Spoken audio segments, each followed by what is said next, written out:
회사 동료로 처음 만난 남자친구는 가끔씩 보면 세상 물정을 모른다 싶을 때가 있었지만 그게 연애하는 동안에는 크게 문제가 된 적은 없었습니다. 오히려 딱히 싫어하는 것도 없고 까탈스러운 제 성격 잘 맞춰주는 수더분한 성격이 연애하는 기간이 길어지면 길어질수록 이 사람하고 살면 스트레스 받을 일은 없겠구나 하는 생각을 차츰 갖게 만들어줬어요. 같은 회사에 다니면서 동고동락하다 보니 일 때문에 서로 투닥거리기도 많이 했지만 같은 해에 회사에 들어간 입사 동기이기도 하고 회사 내에 몇 안 되는 또래이다 보니 서로의 상황 같은 게 더 잘 이해가 되었던 것 같아요. 그러다 보니 정도 빨리 들게 되었고 누가 먼저랄 것도 없이 사내 연애를 시작하게 되었네요. 사내 연애를 해보신 분은 알겠지만 회사에 아무리 비밀로 해도 티가 나긴 하나 봐요. 다른 직원들은 저희가 연애하고 있다는 사실을 다 알고 있던 것 같은데 저희는 그걸 감쪽같이 속이고 연애를 하고 있었다고 생각했습니다. 아무튼 연애하면서 크게 다투지도 않고 서로의 고충도 그 누구보다 잘 이해해줄 수 있는 상황이다 보니 그렇게 쭉 별 탈 없이 연애를 계속해왔습니다. 나중에 가서는 회사 사람들이 다 알고 있다는 걸 깨닫고 공개 연애로 전환을 하게 되었어요. 회사 내 공식 커플이 되다 보니 결혼 언제 하느냐는 이야기도 자주 듣게 되었고 아무래도 응원도 자주 받고 사람들의 관심을 받으니 조금 부담이 되기는 했습니다. 저나 남자친구나 본가는 따로 있고 집에서 나와 자취를 하고 있었는데 연애 기간이 길어지다 보니 자취방 계약도 새로 갱신을 몇 번 해야 했고 그럴 때마다 새로운 거처를 찾을 때 회사랑 얼마나 가까운가 위치도 중요한 게 여겼지만 한편으로 서로의 자취방에서 얼마나 가까운지도 계산해가면서 새로 방을 구해왔어요. 그러다 보니 서로 점점 사는 곳이 가까워졌습니다. 회사에서도 매일 보는 사이긴 하지만 퇴근길까지 같아지다 보니 문득 그런 생각이 들더라고요. 어차피 이렇게 오래 만나왔는데 차라리 결혼을 하는 게 맞지 않나? 싶었습니다. 퇴근하면 남자친구가 항상 같이 지하철을 타고 저를 집 앞까지 바래다 줬었거든요. 남자친구는 저를 집까지 바래다 주고 집까지는 걸어서 돌아갔습니다. 퇴근길 방향이 같은 방향이기는 했지만 동네가 달랐기 때문에 집까지 걸어서 30분을 더 걸어가야 했어요. 언젠가부터 서로 일하느라 피곤해서 지쳐있는데 굳이 이렇게 할 필요가 있나 싶더라고요. 차라리 결혼을 해서 둘이 같이 살면 여러모로 출퇴근도 같이 하게 될 테고 한 집에 사니까 빙 돌아서 집에 갈 필요도 없고 집도 월세로 제 방, 남자친구 방에서 어떻게 보면 2배로 내고 있는 상황이나 마찬가지인데 그럴 바에 대출 2, 3억 받아서 신혼집 구해 이자 내는 거나 방 2개 월세 내고 사는 거나 별반 차이가 없을 것 같았고 여러모로 서로한테 이득이 되는 거 아닌가 하는 생각이 들었습니다. 따로 청혼을 받은 건 아니지만 제가 그렇게 낭만적인 거 찾고 그러는 성격도 아니다 보니 그런 형식적인 건 생략했어요. 분위기 좋은 데서 촛불 몇 개 켜놓고 명품 반지에 명품 가방 선물 받으며 프로포즈 받는 그런 뻔한 청혼을 받을 바에야 차라리 그 돈으로 서로를 훌륭하게 키워준 양가 부모님들께 선물 같은 걸 드리는 게 맞지 않나 싶었거든요. 그래서 그때부터 결혼 준비를 위해 서로의 상황을 오픈하게 되었습니다. 서로 월급이야 같은 회사 다니고 있고 입사 동기이다 보니 누구보다 서로가 얼마나 버는지에 대해선 잘 알고 있었어요. 그런데 각자 모아놓은 돈에 대해 이야기를 하는데 남자친구가 모아놓은 돈이 월급에 비해 너무 적었습니다. 데이트할 때도 비용은 번갈아 가면서 내고 자취하는 곳도 서로 비슷한 곳에 한 푼이라도 싼 곳을 찾아서 구해 살고 있었어요. 데이트할 때나 필요한 걸 살 때나 이것저것 가격 비교하면서 합리적인 소비를 하는 사람이었고 알뜰살뜰한 면모 또한 결혼 상대로 생각하기에 좋은 장점을 가지고 있는 사람이라고 생각했습니다. 거기에 퇴근 후에도 저를 항상 집까지 바래다 주던 사람이기에 어디 쓸데없는데 돈 쓰러 다니는 사람이 아닌 것 또한 알고 있었고요.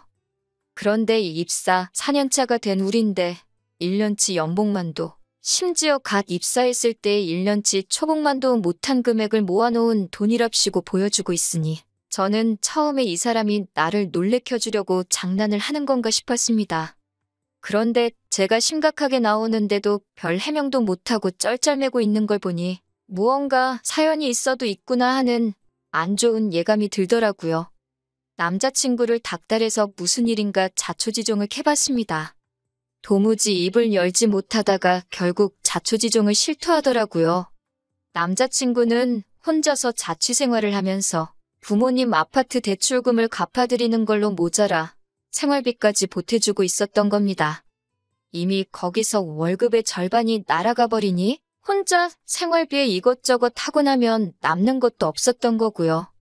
오히려 용케 그만큼이나 모았다 싶을 정도다 싶었어요.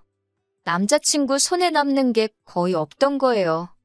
제가 알기로 남자친구가 외아들도 아니고 다른 형제들이 있는데 다른 형제들도 부모님한테 생활비며 대출금이며 이렇게 갚아주고 있느냐 물어보니 다른 형제들은 자기 버는 만큼 벌지 못해서 혼자서만 하고 있다고 합니다.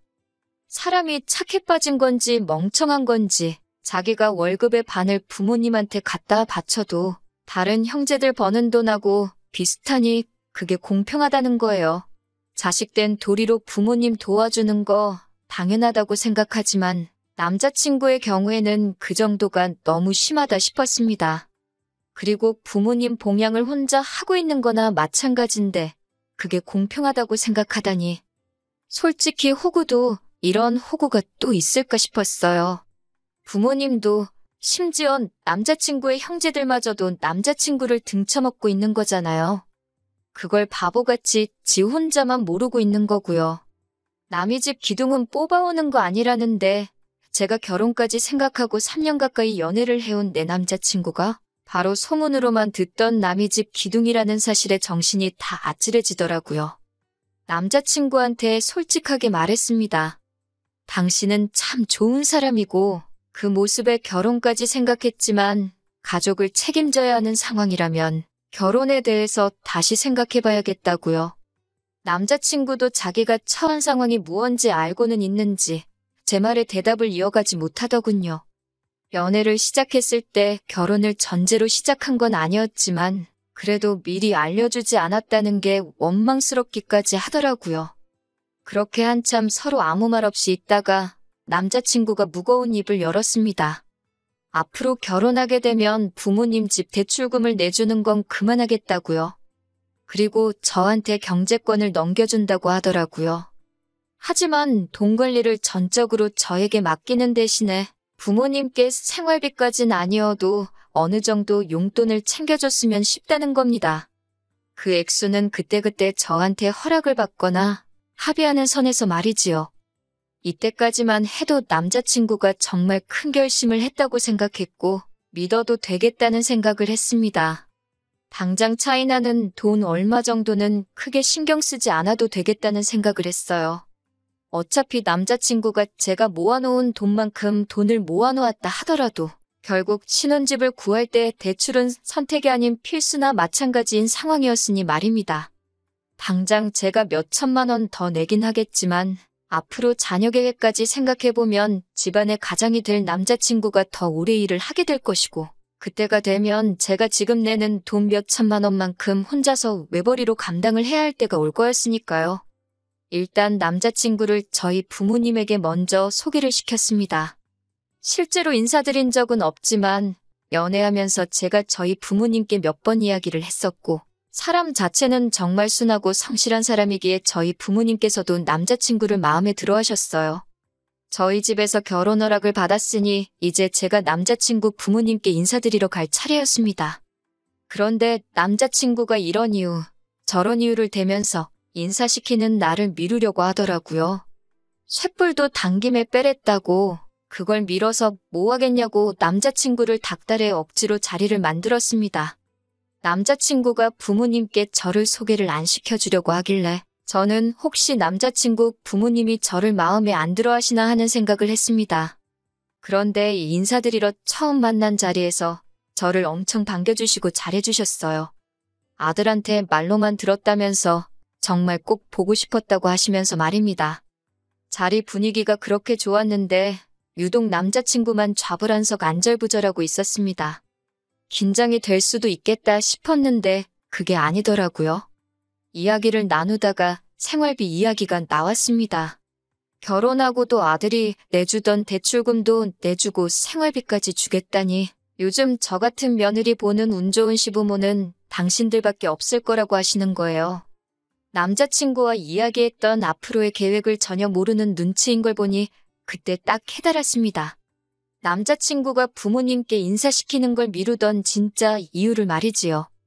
어떻게 이야기를 꺼내야 할지 모르겠으니 아예 말조차 꺼내지 않았던 거예요. 그래서 제가 대신 입을 열었습니다. 그건 남자친구가 말씀을 아직 안 드린 것 같은데 결혼 후에는 저희도 신혼집을 구하면서 대출금이 생기고 경제적으로 빠듯해지기 때문에 불가능하게 될 것 같다고요. 그 말이 끝나기가 무섭게 남자친구 어머니의 표정이 싹 바뀌더라고요. 그거에 대해선 들은 바가 없다며 아까까지는 저를 무슨 세계 최고의 며느리라고 생각하던 사람이 이제는 당신 아들 경제권 뺏어가서 권력을 휘두르며 부모 자식 사이 이간질하려는 천하의 나쁜 사람 대우를 하시더라고요. 지금 저희 둘벌이의 신혼집 구해서 들어가고 할비 내고 하면 지금처럼 살 수는 있겠지만 회사에서 힘들게 돈 벌어 내가 번 돈은 공동재산이 되고 남자친구가 번 돈은 당신들 생활비로 다 들어가게 되는데 그건 아니지 않느냐고 솔직하게 말했습니다. 그 말에 네가 무슨 권리로 우리 아들이 버는 돈을 관리를 하려고 드느냐 욕 한마디 안 하셨지만 말 한마디 한마디에 가시가 있는 게 느껴졌어요. 부모님이니까 자식 앞으로의 미래가 행복한 게 더 좋으시지 않느냐. 대충 계산해봐도 여태까지 드린 게 5, 6천만 원은 된다. 그 정도면 자식 된 돌이 충분히 했고 앞으로 여태 보내드렸던 만큼은 아니지만 용돈도 드리기로 했지만 도통 들으시질 않더라고요. 언성이 높아지기 시작하니까 옆에서 꼼짝 못하고 있던 남자친구가 자기한테 좋은 해결법이 있다고 어이없는 소리를 하더라고요. 자기가 퇴근하면 대리운전 같은 거 하고 주말에는 물류창고 같은데 가서 일을 더 하겠다고요. 그렇게 돈을 더 벌면 그 돈으로 대출금을 갚아드리겠다는 겁니다. 아직 내 집도 없는데 투자까지 뛰면서까지 자기 부모 대출금의 생활비를 내주겠다는 게 말이나 되는 일인가 싶었습니다. 그렇다고 형제가 셋인데 그거 다 갚아주고 물려받을 일이 있는 것도 아니고요. 그건 또 무슨 소리냐고 한마디 걸고 넘어졌더니 남자친구 어머니가 당신 아들이 알아서 더 벌어가지고 준다는데 그것도 못하게 하느냐고 저보고 마누라 될 사람이 그 정도 이해심도 없어서 어디다 쓰겠냐고 얼굴에 철판 깔고 나오더군요. 더 길게 생각할 필요도 없겠더라고요. 어리숙한 건 알고 있었지만 부모님 눈치 본다고 해야 할 말도 못하는 남자친구는 더 이상 제 눈에 좋은 신랑감으로 보이지 않았습니다. 생활비 내주고 대출까지 갚아주는 집안의 기둥인 효자 아들이 결혼해서 가정을 꾸린다고 해서 부모들한테 진심으로 축하받을 것 같지도 않았어요. 오히려 당신들 당연히 받을 돈 뺏어간다고 싫어하지는 않으면 다행이라는 생각이 들었고요. 남자친구도 자기 인생, 자기 건강 갈아 넣으면서까지 돈을 더 벌어다가 부모한테 갖다 바치겠다는데 제가 뭐가 아쉬워서 남자친구를 오래 알고 지낸 거지 따지고 보면 그날 처음 본 알지도 모르는 사람들한테 시작부터 끝까지 미움을 받아야 하는지도 모르겠더라고요. 그리고 퇴근 후에 투잡 뛰고 주말에는 아르바이트해서 돈을 더 벌 거면 저랑 결혼은 왜 하나요? 그냥 관상용 열대어를 한 마리 키우고 말지. 일주일에 7일 밤낮 없이 일하는 남편이면 솔직히 없는 거나 마찬가지잖아요. 그래서 그냥 자리에서 일어났습니다. 남의 집 기둥 뽑아오는 거 아니라는 말이 괜히 있는 말이 아닌 것 같다고 결혼 이야기 뒤집어버리는 것도 뒤집어버린 거지만 남자친구한테도 이만 헤어지자고 말했어요. 평생 그렇게 가족들 지갑 노릇이나 하라고요. 그렇게 사는 게 좋다는데 내가 스트레스 받아가면서까지 못하게 말릴 필요가 없다고 말하고 자리에서 일어났습니다. 같은 회사를 다니다 보니 보기 싫어도 마주쳐야 해서 불편했는데 남자친구의 마지막 책임감인지 저에 대한 죄책감 때문인지는 몰라도 이직한다고 말하고 그 후에 회사를 그만두었습니다. 그런데 뭔가 계산착오가 있었는지 바로 직장을 못 구했나 봐요. 헤어지고 4개월쯤 지나서 제가 사는 자취방 앞에 술에 잔뜩 취해서 찾아왔더라고요. 평소에 술은 입에도 안 대던 사람인데 뭔가 싶어서 이야기를 들어봤는데 직장을 못 구해서 수입이 없는 상황인데 부모님들은 멀쩡히 다니던 회사 그만둔 남자친구 잘못이라면서 그나마도 저금이라고 모아놓은 돈을 내놓으라고 했다는 겁니다. 당장 자기는 수입이 없어서 걱정이 돼서 죽겠는데 남자친구 부모님은 그 몇 달을 못 기다려서 얼마 안 되는 자기 돈을 가져가려고 한다고요. 그리고 상황이 이렇게 되니 자기가 자기 인생에 얼마나 큰 부분을 놓아버린 건지 이제야 깨달았다고 하면서 저한테 사과를 하더라고요. 이제 정말 자기는 부모님 안 보고 살아도 되니까 자기를 다시 받아달라고요. 집에다 돈 가져다 바치는 것도 그만둘 것이고 2번 다시 호구 노릇 하지 않겠다고 머리를 바닥에 찌으면서까지 부탁을 하더라고요. 그렇게 오래 연애했고 그동안 정이 많이 들었는데도 안쓰럽지가 않았습니다. 제가 이야기했을 때 진작에 들었으면 이럴 일도 없었을 텐데요. 멀쩡히 다니던 회사도 그만둘 필요도 없었을 테고요. 결국 저보다 가족을 먼저 택했던 사람인데 제가 지금 받아준다고 해서 또 그러지 않을 거라는 보장도 없다는 생각이 들었어요. 그래서 안타깝지만 나는 너랑 다시 시작할 생각이 없다. 그리고 술 먹고 이렇게 찾아오는 것도 싫고 우리는 이미 끝난 거니까 2번 다시 찾아오지 말라고 했습니다. 내가 뭐라고 당신하고 당신 부모님, 부모 자식 간의 천련을 끊어낼 수 있겠냐고 믿는 도끼에 발등 찍히는 것도 딱 1번이라고 했고 넌 벌써 그 기회를 날려먹었다고 했어요. 그 뒤로 한동안은 연락도 소식도 모르고 지냈습니다. 회사에서 남자친구와 친하게 지내던 직원이 남자친구 소식을 들었다며 저한테 말해줬어요. 고향에 돌아가서 그쪽에서 일자리 찾으러 다니면서 아르바이트 하고 있다고 하더라고요. 아르바이트는 왜 하고 있는지 안 봐도 딱 알겠더라고요. 불쌍하긴 하지만 한편으로는 남자친구를 다시 안 받아주길 잘했다는 생각이 듭니다. 결국에는 가족을 놓지 못해서 안정적인 새로운 직장을 찾는 게 아니라 부모님 당장 생활비랑 대출금 내주기 위해서 고향으로 돌아간 모습을 보면 아직 정신 덜 차린 것 같네요. 그동안 만나온 정에 휩쓸려 받아줬더라면 결국엔 또 어떤 방식으로든 자기 가족들 먹여 살리겠다고 투잡을 뛰겠다느니 내 돈을 빌려서 쓰겠다느니 분명 무슨 일이 있어도 있었을 거예요. 비록 이렇게 완전히 끝나버리게 되었지만 아무쪼록 언젠간 정신 차리고 이용만 당하고 있다는 걸 깨달았으면 좋겠네요. 키워준 은혜, 당연히 헤아릴 수 없을 만큼 커다란 것이겠지만 자기 인생까지 갈아서 갚아야 할 정도로 가스라이팅을 당한 모습을 보니 그냥 한편으로는 안쓰럽기도 한 것 같아요. 저랑은 이제 헤어졌으니 제가 더 이상 신경 쓸 일은 아니지만요. 정신 차리면 그만둘 것이고 정신 못 차리면 앞으로도 저렇게 살아가겠죠.